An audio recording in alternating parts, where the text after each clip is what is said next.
മകളെ, ജെറുസലേം വചനകൂടാരത്തിൽ നിന്നും 3 മിനിറ്റ് പ്രാർത്ഥനയ്ക്ക് ഇതാ നമ്മളെല്ലാവരും ഒരുങ്ങിക്കഴിഞ്ഞു.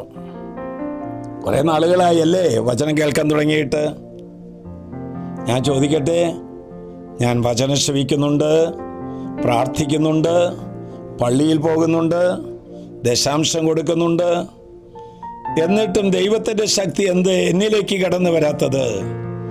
ദൈവത്തിൻ്റെ പ്രവൃത്തി എന്താ എനിക്ക് കാണാൻ പറ്റാത്തത്? ചിലവരെങ്കിലും ചോദിക്കുന്നില്ലേ, ദൈവ ചൈതന്യം ഇറങ്ങാത്തത് എന്തുകൊണ്ട്? ഇതാ വചനം നമ്മെ ഓർമ്മപ്പെടുത്തുന്നു. 116 സങ്കീർത്തനം 8 വാക്യം. അവിടുന്ന് എൻ്റെ പ്രാണനെ മരണത്തിൽ നിന്നും, ദൃഷ്ടികളെ കണ്ണുനീരിൽ നിന്നും, കാലുകളെ ഇടർച്ചയിൽ നിന്നും മോചിപ്പിച്ചിരിക്കുന്നു.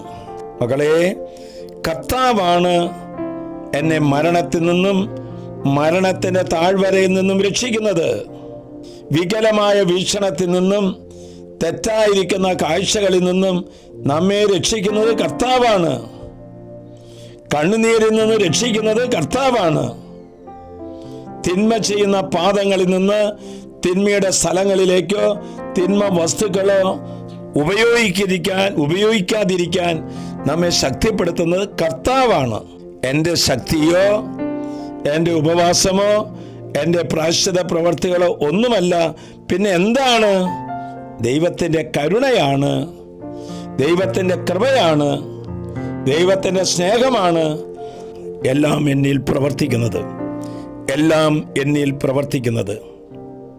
എൻ്റെ എല്ലാ സങ്കടത്തിൽ നിന്നും, എൻ്റെ എല്ലാവിധത്തിലുള്ള രോഗങ്ങളിൽ നിന്നും, പ്രലോഭനങ്ങളിൽ നിന്ന് രക്ഷിച്ചത് കർത്താവാണ്.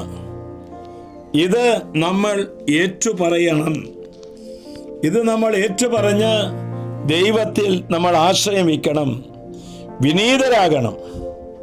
അപ്പോഴാണ് എൻ്റെ കുടുംബത്തിൽ നിന്നും കടങ്ങളും കടക്കണികളും വിട്ടുപോയി, രോഗങ്ങളും രോഗപീഠകളും മാറിപ്പോയി, മരണത്തിൻ്റെ മുഖത്തെത്തിയവരതിൽ നിന്നൊക്കെ രക്ഷിച്ച്, മക്കൾക്കുണ്ടാകുന്ന അപകടങ്ങളിൽ നിന്ന് കാത്തുരക്ഷിച്ച്, വിസ്മയനീയമായ വിധത്തിൽ കർത്താവ് നമ്മെ നയിച്ചുകൊണ്ടിരിക്കുന്നത്. അതിന് മരണത്തിൽ നിന്നും തിന്മയിൽ നിന്നും കർത്താവ് എന്നെ മോചിപ്പിക്കും എന്ന് നീ വിശ്വസിക്കണം.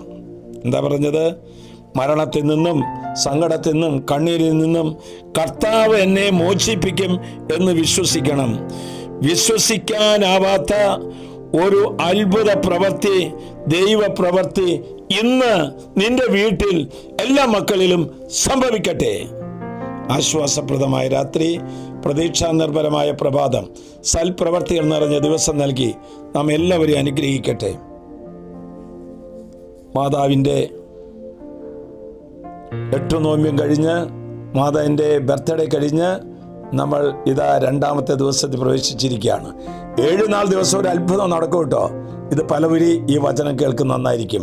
നമ്മുടെ കർത്താവ് യേശു മിശിഹായുടെ കൃപയും പിതാവായ ദൈവത്തിൻ്റെ സ്നേഹവും പരിശുദ്ധാത്മാവിന്റെ സഹവാസവും നാം എല്ലാവരോടും നമ്മുടെ എല്ലാ പ്രാർത്ഥനാ നിയോഗങ്ങളോടും കൂടെ ഉണ്ടായിരിക്കട്ടെ, ഇപ്പോഴും എപ്പോഴും എന്നേക്കും.